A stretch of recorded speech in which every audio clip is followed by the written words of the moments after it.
یہ چینل بات کرتا ہے اٹھا کے منہ بشاہوں سے، جہاں کو باخبر کرتا ہے یہ مفلس کی آہوں سے۔ ناظرین گرامی السلام علیکم ورحمۃ اللہ وبرکاتہ۔ سیدھی بات کے تازہ ترین آج کی بات خاص بات میں آپ لوگوں کا استقبال ہے۔ ناظرین گرامی، میں انصار عزیز نتوی دن بھر سے آئی ہوئی کچھ اہم ترین عالم بھر کی خبریں لے کر کے حاضر ہوا ہوں۔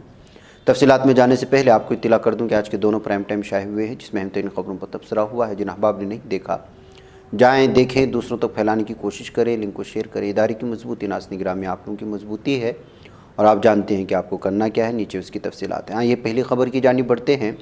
کانگریس کے سابق صدر اور رکن پارلیمنٹ راہل گاندھی کی قیادت میں بھارت جوڑو یاترا جوش و خروش سے اپنی منزل کی طرف بڑھ رہی ہے۔ اس میں شامل 33 افراد یعنی بھارت یاتریوں نے میسور میں اپنی آنکھ عطیہ کرنے کے لیے عزائم نامہ بھرا ہے۔ ان میں سب سے زیادہ 5 اراکین ریاست مدھیہ پردیش سے شامل ہیں۔ انہوں نے JSS اسپتال میسور پہنچ کر آنکھ عطیہ کرنے کا وعدہ کیا ہے۔ ناظرین، علی گڑھ مسلم یونیورسٹی کے طلباء نے انتباہ دیا ہے کہ اگر طلباء یونین انتخابات کی تاریخوں کا فوری طور پر اعلان نہیں کیا گیا تو بڑے پیمانے پر احتجاج کریں گے۔ خیال رہے کہ AMU میں 2018 سے انتخابات نہیں ہوئے ہیں، جس کی وجہ سے طلباء میں غم و غصہ پایا جاتا ہے۔ ناظرین، عام آدمی پارٹی گجرات کے سربراہ گوپال اٹالیا کو جمعرات کے روز دہلی پولیس نے اس وقت حراست میں لے لیا جب وہ قومی خاتون کمیشن کے دفتر کے باہر احتجاج کر رہے تھے۔ ABP نیوز کی رپورٹ کے مطابق پولیس اٹالیا کو اپنی جیپ میں بٹھا کر کے لے گئی۔ ایک دوسری رپورٹ کے مطابق گوپال کو دہلی کے سریتا وہار تھانہ لے جایا گیا، جہاں ان سے پوچھ گچھ کی جا رہی ہے۔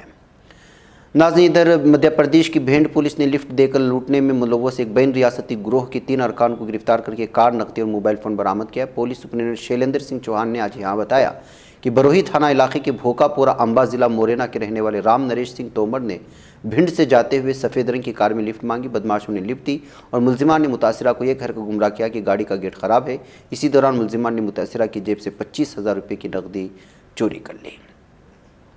ناظرین، سپریم کورٹ نے آج نوٹ بندی پر سوالیہ نشان لگانے والے عرضیوں پر آج ہوئی سماعت کے دوران کچھ تلخ تبصرے کیے۔ عدالت عظمیٰ نے اپنے ایک بیان میں کہا کہ اسے معلوم ہے کہ مرکزی حکومت کے پالیسی پر مبنی فیصلوں کے عدالتی تجزیے کی لکشمن ریکھا کیا ہے، لیکن پھر بھی 2016 میں مرکزی حکومت کے ذریعے کی گئی نوٹ بندی کے فیصلے کی جانچ کرنی ہوگی تاکہ طے ہو سکے کہ کیا یہ ایشو محض ایک اکیڈمک ایکسرسائز بن گیا ہے یا کچھ اور ہے۔ ناظرین، ادھر لارنس بشنوئی گروہ کے 2 اراکین کو دہلی پولیس کی اسپیشل سیل نے ہلکے تصادم کے بعد گرفتار کر لیا ہے۔ اسپیشل سیل کے پولیس ڈپٹی کمشنر جسمیت سنگھ نے کہا کہ گرفتار کیے گئے بدماشوں کی شناخت دیپک اروڑا عرف دیپا عرف پپٹ اور گلشن کمار عرف گلیا کی شکل میں ہوئی ہے۔ انہیں قومی راجدھانی دہلی کے لاڈو سرائی علاقے سے گرفتار کیا گیا ہے۔ ناظرین، تمل ناڈو کے سیلم ضلع سے حیران کرنے والا معاملہ سامنے آیا ہے۔ پولیس نے نابالغ کلاس میٹ کے ساتھ مبینہ طور پر شادی کرنے کے الزام میں 20 سال کی کالج طالبہ کو گرفتار کیا ہے۔ پولیس کا کہنا ہے کہ لڑکا اپریل سے لاپتہ ہو گیا تھا۔ اس دوران وہ نابالغ تھا۔ وہ اپنی عمر سے بڑی ایک طالبہ کے ساتھ رہ رہا تھا۔ بیٹے کے لاپتہ ہونے کے بعد اس کے والدین نے اس کی تلاش کرنے کے لیے عدالت میں عرضی داخل کی۔ حالانکہ کارروائی کے بعد پولیس نے نابالغ کا پتہ لگایا ہے۔ پولیس سے ملی جانکاری کے مطابق لڑکی کو میڈیکل ٹیسٹ کے لیے بھیجا جائے گا۔ اس پر پاکسو ایکٹ کے تحت الزامات لگائے گئے ہیں۔ فی الحال عدالت نے ملزم لڑکی کو عدالتی حراست میں بھیج دیا۔ وہیں ایک دوسرے معاملے میں کوڈالورو ضلع میں 16 سال کی لڑکی سے شادی کے الزام میں 17 سال کے لڑکے کو بھی حراست میں لیا گیا تھا۔ ناظرین، اتراکھنڈ کے ٹھاکر دورہ تھانہ علاقے میں انعامی بدماش کو پکڑے گئے پولیس کی ٹیم پر دیہاتیوں نے حملہ کر دیا۔ اس حملے میں 5 SOG کے جوان زخمی ہیں جبکہ خاتون کی موت ہو چکی ہے۔ ناظرین گرامی، کیرل ہائی کورٹ نے بدھ کو فیصلہ سنایا کہ شادی کے رجسٹریشن کے دوران پارٹیوں کے مذہب پر غور کرنے کی کوئی بنیاد نہیں ہے۔ ساتھ ہی عدالت نے میرج انچارج رجسٹرار کو یاد دلایا کہ ہندوستان ایک سیکولر ملک ہے اور کیرلا کئی مسلمین جیسے آیانکالیہ اور سری نارائن گرو کا گھر رہا ہے۔ عدالت نے کہا کہ جواب دہندگان کو رولز 2008 کے مطابق شادی کو رجسٹر کرواتے وقت یاد رکھنا چاہیے کہ ہمارا ملک ایک سیکولر ملک ہے جو تمام شہریوں کو اپنے مذہب کو اپنانے، اپنی رسومات، رسم و رواج پر عمل کرنے کی آزادی دیتا ہے۔ عدالت نے کہا کہ بدقسمتی کی بات ہے کہ آج کل کچھ ذات پات کی گروہوں کی طرف ان مسلمین کے نام کو ہائی جیک کرنے کی کوشش کی جا رہی ہے۔ گویا ان کی ذات کے رہنمائیں اس کی اجازت نہیں دی جانی چاہیے۔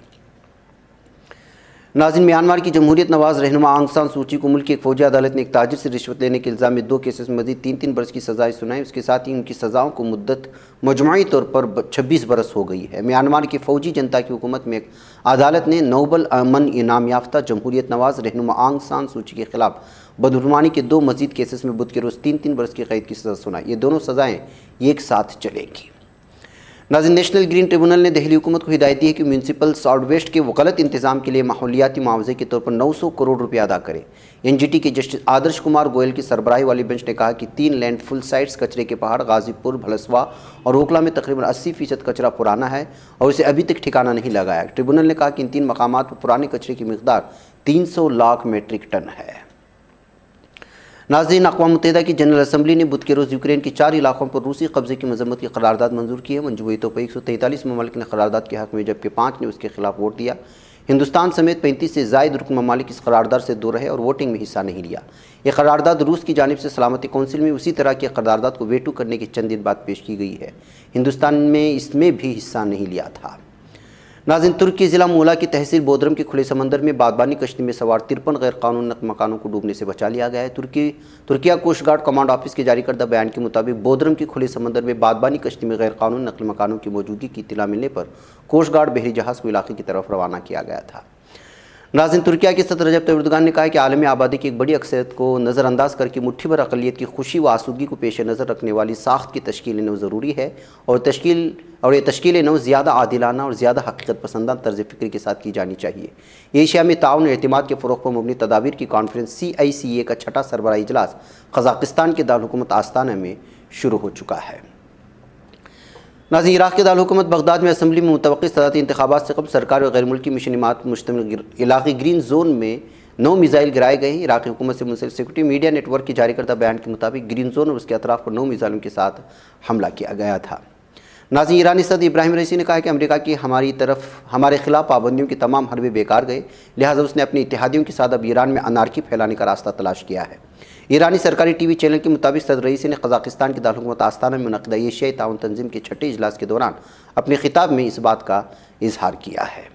नाज़रीन गिरामी, KGF बाबू कर्नाटक में आप लोग जानते हैं कि उन्होंने आज यहाँ पर प्रेस क्लब बेंगलुरु में एक प्रेस कॉन्फ्रेंस मुनक़िद किया था, जिसमें मकामी मीडिया समेत पूरे कौमी नेशनल मीडिया में उनके साथ या उनको जो काम करने से रोका जा रहा है फलाही इमदादी काम, उस पर जो है उन्होंने रोशनी डालने की कोशिश की है। चिकपेट असम्बली हल्के में उन्हें गरीबों की इमदाद करने में हल्के के साबिक रुकन असम्बली RV देवराज, उनके फर्जंद युवराज और ब्लॉक कांग्रेस सदराज शेखर मार्टीम रखना डालने की उन्होंने इल्ज़ाम लगाया। यहाँ प्रेस क्लब में तलब करदा अखबारी कॉन्फ्रेंस से खिताब करते हुए KGF बाबू ने इल्ज़ाम आयद किया, कहा कि उन्होंने उम्रा चैरिटेबल फाउंडेशन के ज़ेर निगरां हल्के की झोपड़पट्टियों में बच्चों की तालीम के लिए फ़ी कस 5000 रुपये का चेक तकसीम किया गया। इसके अलावा हल्के में बेघर अफराद को तकरीबन 3000 घर तामीर करने का मंसूबा है, लेकिन यहाँ के लोग उनको बिलखुसूस जो साबिक रुकन असम्बली RV देवराज है वो कभी शिकायत दर्ज करके पुलिस थाने में, कभी कोई और अड़चने पैदा करके उनको तकलीफ़ देने की कोशिश कर रहे हैं और वो कोशिश कर रहे हैं कि गरीबों के फलाह व बहबूदी के लिए काम बढ़ाएं और मज़ीद इसको मजबूत करें, लेकिन इस तरह सियासी लीडरान की जानिब से पैदा की जाने वाली मुश्किलों की वजह से उनको बहुत ज़्यादा तकलीफ़ हो रही है। नाज़रीन गिरामी, बेंगलुरु के प्रेस क्लब में कन्नड़ा के मुख्तलिफ नामानिगारों की उन्होंने जवाब दिए हैं। ये ज़बान कन्नड़ा में है। हमारे कर्नाटक के नाज़रीन के लिए कुछ हिस्सा जो बहुत लंबा है, लेकिन उसका मुख्तसर हिस्सा आप लोगों के सामने छोड़ करके जा रहे हैं। आप उसको देखिए, मुझे इजाज़त दें। अस्सलामु अलैकुम वरहमतुल्लाहि वबरकातुहू। ನಾನು ತೀರ್ಮಾನ ಮಾಡಲ್ಲ, ನನ್ನ ಜನ, ನನ್ನ ಕ್ಷೇತ್ರದ ಜನ ಅವ್ರ ಹತ್ರ ಈ ಪ್ರಶ್ನೆಯಲ್ಲಿ ಬಂದಿದ್ದಿಲ್ಲ. ಇವಾಗ ನಿಮ್ಮ ಕ್ಷೇತ್ರದ ಜನ ನೀವು ಲೀಡ್ ಅನ್ಕೊಂಡಿರೋರಿಗೆ ಅವಮಾನ ಆಗಿದೆ, ಏನ್ ಮಾಡ್ತಾರೆ ಇವಾಗ?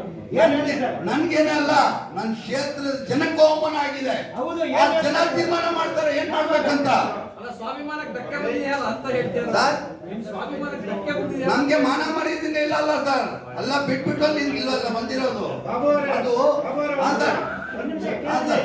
ನೀವು MLA ಸ್ಥಾನದ ಅಭ್ಯರ್ಥಿ ಸ್ಥಾನದ ಅಭ್ಯರ್ಥಿ ಗಮನದಲ್ಲಿಟ್ಟು ಗಂಭೀರವಾಗಿ ಮಾತಾಡಿ.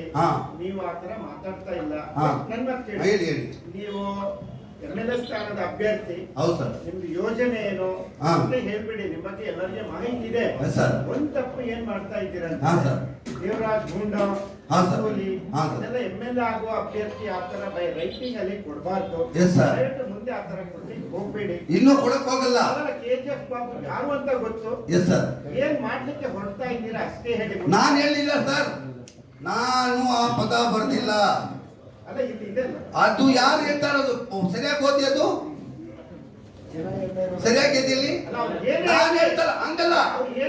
ನನ್ ಮೇಲೆ ಯಾವುದೇ ಆರೋಪ ಹಾಕ್ಬೇಡಿ.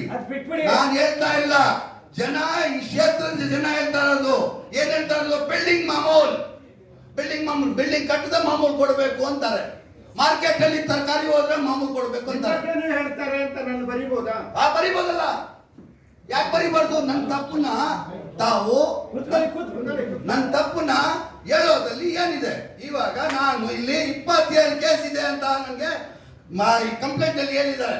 ಇವಾಗ ಅದ್ರ ಮೇಲೆ ವಿಚಾರಣೆ ಮಾಡಬೇಕು. ವಿಚಾರಣೆ ಮಾಡಿ ಎಷ್ಟು ಕೇಸ್ ಇದೆ? ನಾನೊಂದು ಇಷ್ಟು ದೊಡ್ಡ ಶ್ರೀಮಂತ, ನನ್ನ ಮೇಲೆ ಇರೋದು 2 ಕೇಸು, 2 ಕೇಸ್ ಇರೋದು ನಂದು. 2 ಕೇಸ್ಗೆ 27 ಕೇಸ್ ಇದೆ ಅಂತಾರೆ. 2 ಕೇಸು. ಇವಾಗ ಇದು ಒಂದು FIR ಆಗಿದೆ, ಇದು ಒಂದು ಕೇಸ್ ಅಲ್ಲ. FIR ಆಗಿಲ್ಲ, ಇದು ಒಂದು FIR ಆಗಿದೆ, 3ನೇ ಕೇಸ್ ಆಗ್ತಾ ಇತ್ತು.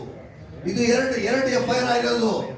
ಆ ರೌಡಿ ಅಂತ ನಾನು ಹೇಳ್ತಾ ಇಲ್ಲ, ಆಪೋಸಿಟ್ ಅವ್ರು ಹೇಳ್ತಾರೆ. ಸ್ವಲ್ಪ ದುರಾಬಣ್ಣ ಆಪೋಸಿಟ್ ಅವರು ಆರ್ ವಿ ಜಯರಾಜ್ ಶಿಷ್ಯಂದ್ರು ಹೇಳ್ತಾ ಇದ್ದಾರೆ. ಆದ್ರೆ ನಾನು ಡಿಫೆಂಡ್ ಮಾಡೋ ಅವಶ್ಯಕತೆ ಇಲ್ವಾ? ನಾನು ಅಪರಾಧಿನ?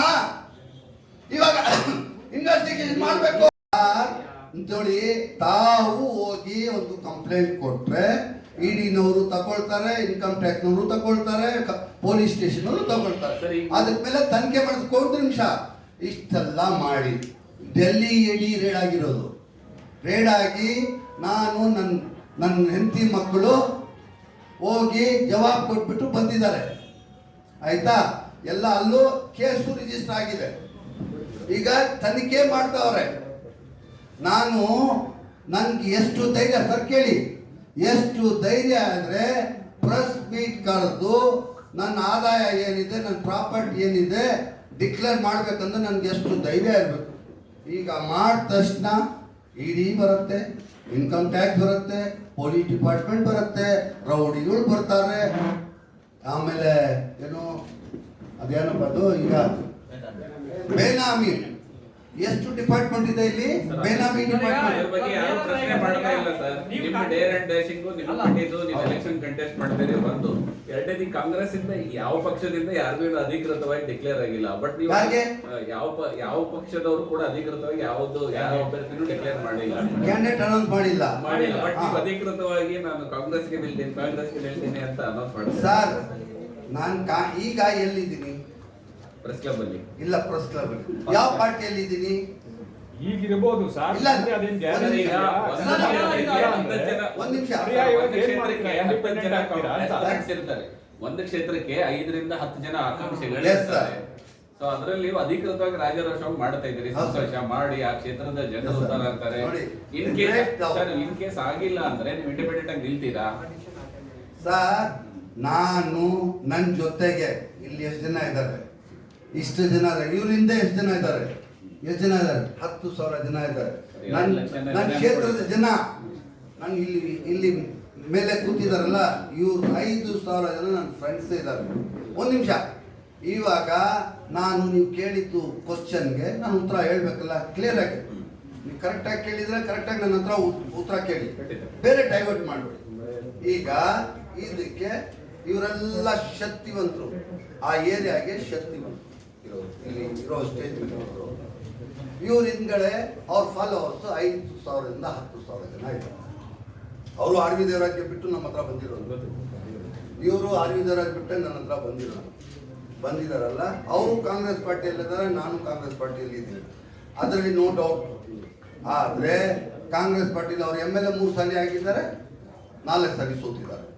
ನಾನು ಕಾಂಗ್ರೆಸ್ ಪಾರ್ಟಿಯಲ್ಲಿ 1 ಸಲ ಸೋತಿದ್ದೀನಿ, ಈಗ ಸೆಕ್ರೆಟರಿ ಆಗಿದ್ದೀನಿ. ಈಗ ಕಾಂಗ್ರೆಸ್ ಪಾರ್ಟಿಯಲ್ಲಿ ಸೆಕ್ರೆಟರಿ ಆಗಿದ್ದೀನಿ. ಆದರೆ ನಾನು ಹೇಳೋದೇನೆಂದರೆ ಇದೆಲ್ಲ ಒಂದು ಸೈಡ್. ಆ ಬಡವರು ಏನು ಪಾಪ ಮಾಡೋದು?